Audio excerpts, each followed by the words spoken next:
সজিনা বা সজনে বাংলাদেশের জনপ্রিয় সবজির মধ্যে অন্যতম। বাজারে উঠতে শুরু করেছে সজনে ডাঁটা। সজনের তরকারি ও সজনে ডাল অনেকের খুব প্রিয় একটি খাবার। পুষ্টি ও ঔষধি গুণের কারণে এই গাছকে মাল্টিভিটামিন বৃক্ষও বলা হয়। পুষ্টিবিদেরা সজিনাকে আখ্যায়িত করেছেন পুষ্টির ডিনামাইট হিসাবে। এই ভিডিও হতে আমরা জানব সজনে পাতা ও সজনে ডাঁটার বিস্ময়কর উপকারিতা সম্পর্কে, জানব এর অপকারিতা ও সংরক্ষণ পদ্ধতি সম্পর্কেও।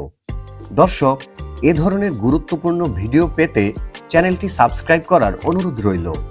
আপনাদের ছোট্ট একটি লাইক কমেন্ট আমাদেরকে নতুন নতুন ভিডিও তৈরিতে উৎসাহ যোগাবে।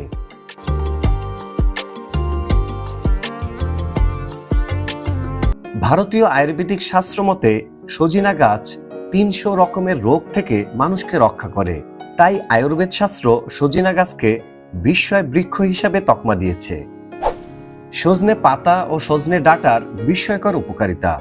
ওষুধ বিষয়ক আন্তর্জাতিক সাময়িকী ইন্টারন্যাশনাল জার্নাল অফ ফাইটোথেরাপিতে বলা হয়েছে, সজিনা গাছের শুকনো পাতায় কমলা লেবুর চেয়ে ৭ গুণ বেশি ভিটামিন সি, দইয়ের চেয়ে ৯ গুণ বেশি প্রোটিন, গাজরের চেয়ে ১০ গুণ বেশি ভিটামিন এ এবং কলার চেয়ে ১৫ গুণ বেশি পটাশিয়াম থাকে। এছাড়াও এতে দুধের চেয়ে ১৭ গুণ বেশি ক্যালসিয়াম এবং পালং শাকের চেয়ে ২৫ গুণ বেশি আয়রন থাকার কথা উল্লেখ রয়েছে। ক্যালিফোর্নিয়া বিশ্ববিদ্যালয় থেকে প্রকাশিত এক প্রবন্ধে বলা হয়েছে, সবজিকে যদি সুপার হিরোদের সঙ্গে তুলনা করা হতো তাহলে সজিনা হতো আয়রন ম্যান। সজনে ডাঁটায় রয়েছে প্রচুর পরিমাণে ভিটামিন সি, যা অ্যান্টিঅক্সিডেন্ট হিসাবে কাজ করে।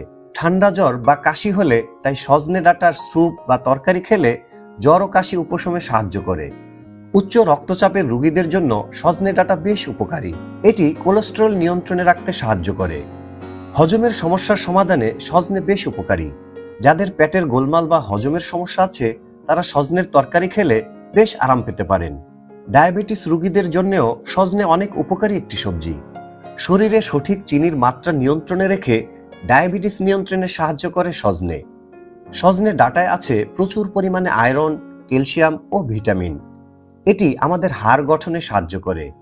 এছাড়া শরীরে রক্ত বিশুদ্ধ করতেও সজনে ডাঁটার কোনো জুড়ি নেই। সজনে ডাঁটায় রয়েছে প্রচুর পরিমাণে আঁশ, যা কোষ্ঠকাঠিন্য দূর করে। সজনে ডাঁটায় রয়েছে অ্যান্টিঅক্সিডেন্ট, যা অ্যালার্জি প্রতিরোধ করে, ফলে অ্যালার্জির কারণে যে শ্বাসকষ্ট হয় তা দূর করে। সজনে পাতায় উপস্থিত ক্যালসিয়াম, পটাশিয়াম, ম্যাগনেসিয়ামের পরিমাণ দুধের চেয়েও বেশি থাকায় সজনে পাতা শাক হিসাবে খেলে শরীরের ব্যথা ও ক্লান্তি দূর হয়। মুখের রুচি বাড়াতে সজনে পাতা ভেজে বা ভর্তা করে খেলে মুখে রুচি ফিরে আসে এবং শরীরে শক্তি বৃদ্ধি পায়। এছাড়াও সজনে ডাঁটা লিভার ও কিডনি সুরক্ষিত রাখে, শরীরের বাড়তি ওজন কমাতে সাহায্য করে। তাই সজনের এই ভরা মৌসুমে আপনার খাদ্য তালিকায় সজনের তরকারি বা সজনের ডাল রাখতেই পারেন। সতর্কতা: সজিনা পাতায় অনেক বেশি পরিমাণে পুষ্টিগুণ ও ঔষধি গুণ থাকলেও বিশেষ বিশেষ ক্ষেত্রে সতর্কতা জরুরি। সজিনা থাইরয়েডের ক্ষেত্রে সহায়ক ভূমিকা পালন করলেও থাইরয়েডের চিকিৎসার সময় অন্য কোনো ওষুধের সাথে মেশালে সমস্যা দেখা দিতে পারে। ডায়াবেটিক্সের ক্ষেত্রে সজিনা পাতা রক্তে শর্করা কমিয়ে দেয়। কিছু ক্ষেত্রে এটি রক্তে শর্করার মাত্রা খুবই কমিয়ে দিতে পারে। রক্তচাপ কমাতে সজিনা ব্যবহৃত হয়, তবে রক্তচাপ কমানোর ওষুধের সাথে এটি খেলে তা রক্তচাপ অতিরিক্ত কমিয়ে দিতে পারে। এছাড়াও পুষ্টিবিদেরা মনে করেন, যাদের কিডনিতে সমস্যা আছে তাদের সজিনা না খাওয়াই উত্তম। সংরক্ষণ পদ্ধতি: সজনে ডাঁটা মৌসুমী সবজি। গরমের পর আমাদের দেশে সজনের দেখা পাওয়া যায় না, তাই চাইলেই কাঁচা অথবা হালকা ভেপে বা সিদ্ধ করে ডিপ ফ্রিজে রেখে সংরক্ষণ করতে পারেন।